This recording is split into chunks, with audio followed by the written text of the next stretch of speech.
6 days away from the NBA trade deadline, the Los Angeles Lakers are looking to address their need for wing help by talking to the Cleveland Cavaliers about a deal for DeAndre Hunter. Chris Fedora of Cleveland.com reported that the Lakers and Cavs had discussed a general framework of a deal that would send Hunter for a package involving Rui Hachimura and Dalton Connect. I wonder if this has anything to do with LeBron James. I wonder, man, why not just squeeze a deal for LeBron in there while you're at it?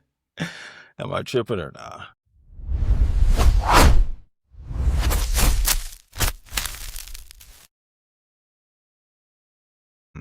So the article from Cleveland.com says the Cavs appear to be moving closer to a significant trade with DeAndre Hunter potentially headed to the Los Angeles Lakers in a deal that would address both basketball fit and financial flexibility for the wine and gold. Now, this article is so interesting to me because last week I made a video talking about how it would be crazy if LeBron ended up going to the Cavaliers during the offseason and how it would be the perfect return and the perfect retirement plan for him, especially if Bronny ends up going there with him. Because I imagine they would be a very awkward situation for LeBron to leave the team and for Bronny to stay. So those are things that should be in consideration as well. And it's okay to admit that the Lakers drafted Bronny on behalf of LeBron James. It's just one of those things where it's like, it is what it is.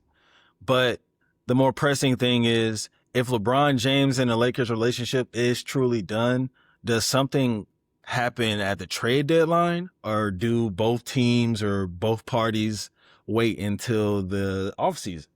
And there's not really, I for one can't imagine LeBron James getting traded at the trade deadline. But just like everyone else has been saying, if Luka Doncic can get traded from a team that drafted him under the circumstances that he got traded in, then LeBron James can very well get traded under these circumstances.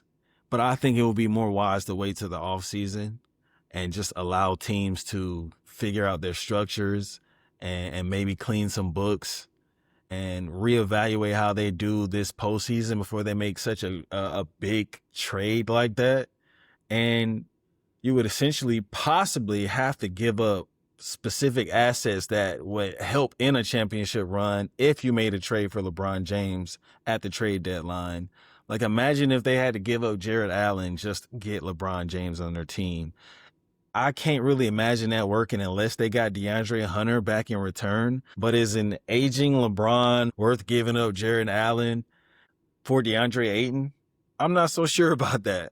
I love LeBron James, but this isn't 2016. This isn't 2018. Hell, this ain't even 2020 LeBron. But I do feel like the trade is an indication that, hey, these two parties are having conversations. It's just a matter of how deep are these conversations going to go. Are we really talking about moving Dalton Connect in exchange for DeAndre Hunter and throwing in another piece or two like Rui?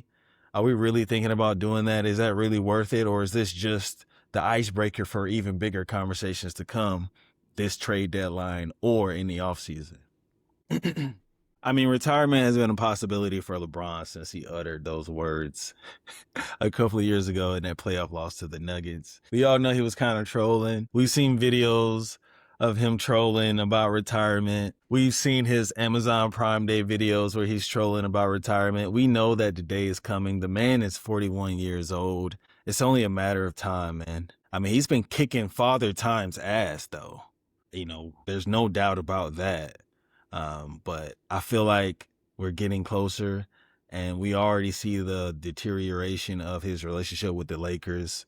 It was only a matter of time once they made that trade for Luka Doncic, and there's some rumors whether LeBron played a hand in that. I don't think LeBron would have went behind Anthony Davis's back to do that. But what a career it has been for LeBron James, being a Washington Wizards fan, and LeBron James was probably the number one reason why the Wizards never really made it far in the playoffs. And I'm referring to the Gilbert Arenas days. And then we fortunately got John Wall and Bradley Beal to turn the city up a little bit. But during those times where LeBron was knocking us out of the playoffs, I still had some admiration for him. When he was losing to Boston constantly, I still had admiration for him.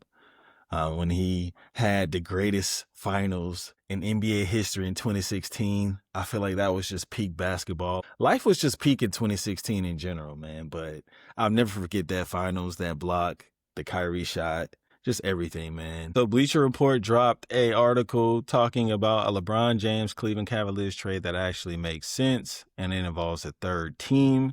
And in this deal, Cleveland Cavaliers would receive LeBron James, Bronny James, and Thero.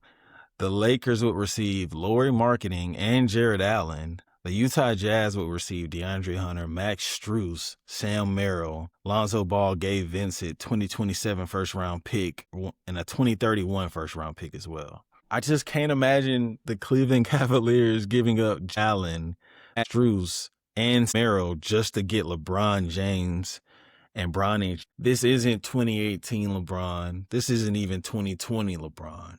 Now, of course, Cleveland would love to get LeBron James back, but I feel like giving up a piece like Jared Allen is just too costly, especially when it comes to the playoffs. If you're getting LeBron James back and this is his last hurrah, you shouldn't try to go out like the Clippers did with Chris Paul. You know, going out how like Kobe did with the Lakers isn't a bad move. But I feel like if you're going to go all out and this is possibly LeBron's last year or his last 2 seasons, you want to go all out and chase it all, especially if you're returning back to the East, especially if you know Tatum is coming back, especially if you know Halliburton is coming back, especially if you know these young teams are on the up and coming as well. You got to go for it all. And giving up a piece like Jared Allen, who's going to be pivotal in the playoffs, it's just a no-go for me. And of course, the Lakers do this deal. Of course, the Jazz would do this deal.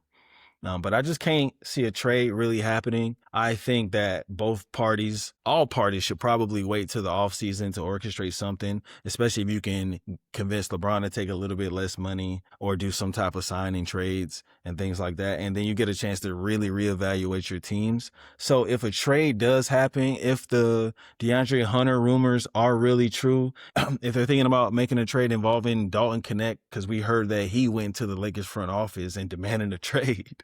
And I respect him for having the balls to do that, because we all know the awkward situation he was in when he was supposed to go to Charlotte, but then the trade got rescinded because Mark Williams' health concerns.